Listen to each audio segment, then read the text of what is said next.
د بینظیر کفالت پروگرام اهم معلومات د سر شیر کوم زیاتر کسانو ته دغه مشکل راځي چې تاسو په ټایم سره خبرئ چې سبا ورځې دغه مشکل چې دا تاسو ته جوړ نه شي او یو کس راته یو سټیټس را لېږلی دی په هغې د سره هم باس کوم ځکه چې ځینې کسان نن سبا خپل سټیټس چې دی هلته کې ګوري په 71 باندې کله خپل اهلیت ګوري نو هغو ته چې کله سټیټس راشي نو ما ورته ویلي چې موږ ته سکرین شاټ را لېږئ په هغې به له موږ ویډیو جوړو نو په ځینو باندې موږ ویډیو جوړ کړی خو ځینې داسې دي چې په هغې موږ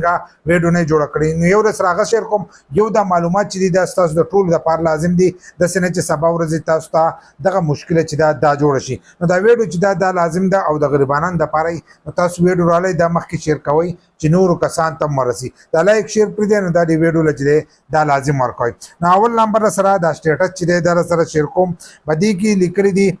آپ کفالت پروگرام کے لیے اہل نہیں ہے آپ کا اگلا سروے 2023 11-26 کے بعد ممکن ہے 2023 11-26 لیکل دی د نور ته چې راځي نو اکثر ورته 26 سال لیکلی که نه دا د 23 دی تېر شوی کال دی هغې ورته لیکلی دی وایي مهرباني وکړه چې ستا په خوا کې کم نږدې د بېنظیر دفتري هلته لاړ شه هلته خپل رجسټریشن وکړه او د ځان سره شناختي کارډ پارامبي او د بدلی بل د دې نه مخکې موږ د بدلی بل ویلو نو یو کس وایي ته دروغ وایو د بدلی بل ته چې دی ضرورت نشته دلته تا ته لیکلي ومي خو ځینې کسان چې دی هسې دروغ لیکي وایي هر خبره باندې دروغ لیکي نو هغه وایي د بدلی بل په دې کې ښه صفا لیکله خو دې کس رانه تپوس دا کړی چې زمونږ دا وخت خو تېر شوی دی 2023 راته وره دی نو زه به رجسټریشن څنګه کوم په دې تاریخ باندې خو اوس رجسټریشن چې دی اځه موږ ونه شو نو تا چې دا تاریخ درکړی تا ته وایي د دغې تاریخ نه وروسته رجسټریشن وکړه که تاسو ته 2026 لیکلی او تاریخ راته لیکلی او ورځ تېره شي نو د هغې نه وروسته تاسو رجسټریشن کولی شئ د هغې نه مخکې نه شئ کولی نو وروسته که پې کال اورېدلی که میاشت پې اورېدلي که هفته پې اورېدلي نو تاسو خپل رجسټریشن چې دی دا هر ټایم کولی شئ نو د دغې لپاره چې دی دغه دی نو تاسو تللی شئ او هلته خپل رجسټریشن چې دی دا تاسو کولی شئ که تاریخ اورېدل لکه اوس د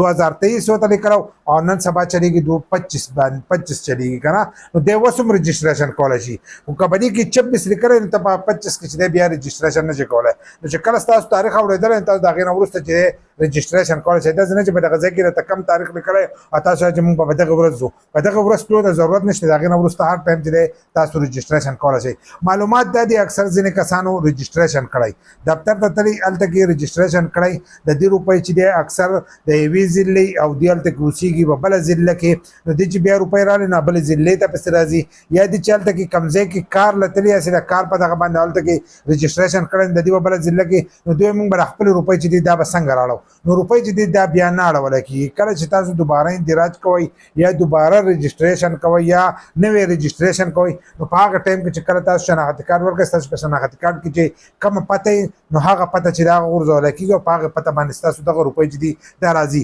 یا تاسو هغې کس ته ووایئ چې زموږ د پلانۍ ضلع چې دی دا پکې ولیکئ موږ په دې ضلع کې نن سبا اوسېږو نو په هغه ضلع کې چې دی دغه روپۍ به میلاویږي نو د دې خبرې چې دی لازم به احتیاط ساتئ که نه بیا به د روپو لپاره د یوې علاقې نه بلې علاقې ته ځئ لکه مثلا په کراچۍ کې تاسو رجسټریشن وکړو او دلته خیبر پښتونخوا نو بیا به راته تله راتله چې دی دا به راته ګران وي نو په صحیح طریقه باندې چې تاسو له رجسټریشن کول پکار دي او په ټایم تاسو له سوچ کول پکار دي چې موږ کوم ځای کې پاتې کېږو نو هغه علاقه چې دا په هغه ټایم باندې غورځوئ بیا وروسته دا چینج کېږي را چینج کېږي نه که په راتلونکي وخت کې پکې څه اپډیټ راغی نو هغه موږ ستاسو سره شیر کوو خو حالن ساعت چې دی دغه نه شیر کېږي نو دا معلومات مو ما چې ستاسو سره شیر کړم تاسو راواخلئ مخکې شیر کړئ چې نورو کسانو ته هم ور ورسي